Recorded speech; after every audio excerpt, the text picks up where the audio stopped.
Hey, man, you always making deals on Shark Tank. Let me ask you a question. How many deals do you have your hand in? How many businesses? Including Shark Tank and others, more than 150. Yeah, I'm a grinder. Yeah. 150 businesses. Yeah. No, I don't run them all, obviously, but investments, yeah.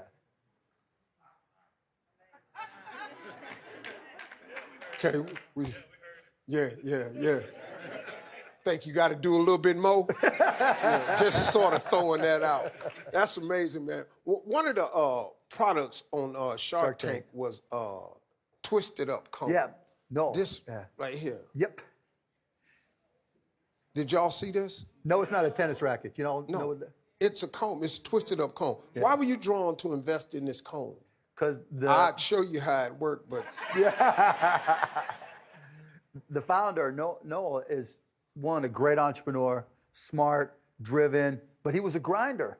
And obviously it's not a product I would use, but at the same time, the way he demonstrated it and the way he explained the market, and now he just dominates the market. So I was impressed with the whole package. And so, this was just one of those products that I saw a way that I could help him just take over a market, and that's exactly what he's done. My son has used this cone. That's how I found out about it. My son said, Dad, you ought to ask him about this product because he uses it. Oh, it's great. Because my son uses it. Yeah, I mean, if you use it, instead of the sponges and everything, it just replaces it. What y'all looking at me for? Steve, show us.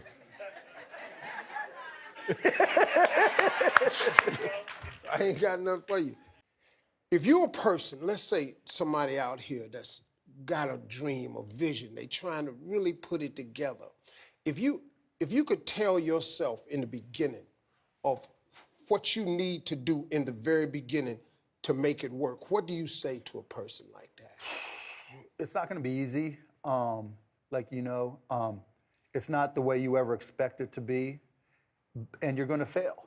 But as long as you're learning each and every time you fail, it's okay to try a lot of different things because it's hard to know what you're going to be good at. Yeah. And it took me being fired and failing at a lot of different things to find out I was good at technology. And it took me being fired to push me, to give me that push to start my own company. It's okay to fail at a lot of different things because the beautiful part is that you only have to be right one time. Yeah. Nobody counts how many times I fail. Yeah. It doesn't matter. It doesn't matter. You just got to be right one time. Man. And then everybody calls you an overnight success. Yeah.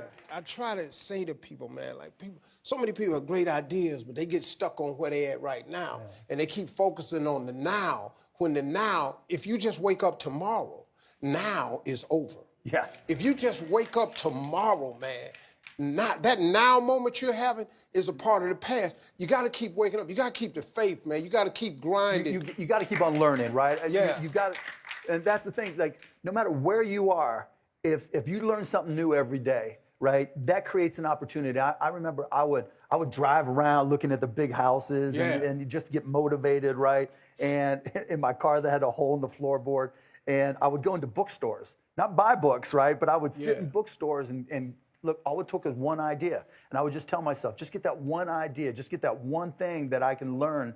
And then once I got started and started this company, Micro Solutions, I would just push myself. I mean, it was just me. And it was just like, okay, if I can just learn one thing that nobody else knows, that gives me an advantage. And if I get that advantage and I can keep on learning and trying new things, then that's going to give me an edge. Yeah.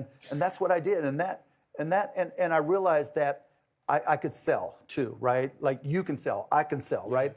And once I learned that selling was about helping people, make their lives easier, then my business started to grow and things started working for me. But it was not an easy path. Fear of failure was a great motivator for me. I was always, even to this day, just that fear that, I could lose it or screw it up somehow, just keeps those competitive juices going and motivates me. Yeah, I think it's fear and that dream. When you want something so big that not having it is like unacceptable. You know what I'm saying? And most people don't do the work.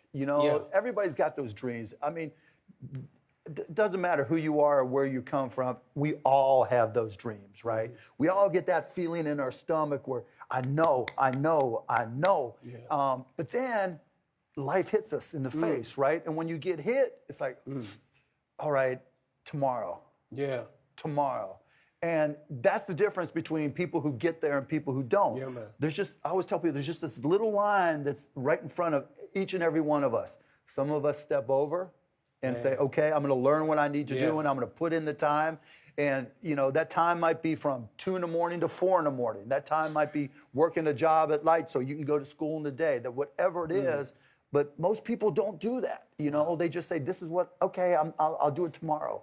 And, when you find yourself at that spot, you got to do it today. You got to do it today. That's the takeaway.